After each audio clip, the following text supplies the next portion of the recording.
Hello అండి, good morning. యాక్చువల్గా ఏంటంటే నాకు చాలా బెస్ట్ ఫ్రెండ్, ఒక చెల్లిలాగా. వాళ్ళ పిల్లలు మా పిల్లలు చిన్నప్పటి నుండి ఒకటే స్కూల్లో చదువుకున్నారు. చాలా మంచి అమ్మాయి.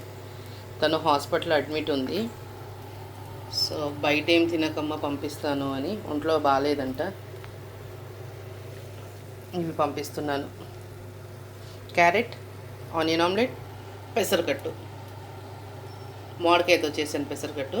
ఇది డైలీ ఆర్డర్స్ కూడా ఇవ్వేనండి. ఇవాళ మీకు ఎవరికైనా సేమ్ ఇట్లాగే కావాలంటే నా నెంబర్కి కాల్ చేయండి. ఇదండి వైట్ రైస్. ఇది ఇవాళ తనకు కట్టేశాను. ఇదండి తనకు ప్యాక్ చేసేసాను. హాస్పిటల్కి ర్యాపిడోతో పంపించేయాలి. ఈ అమ్మాయికనే కాదు, మీకు ఒకవేళ ఎవరికైనా హాస్పిటల్లో ఉన్నా, ఇంకేదైనా అవసరం పడ్డా ఇమీడియట్గా నాకు కాల్ చేయండి. ఫుడ్ కావాలి మేడం అని నేను పంపించేస్తాను. Thank you.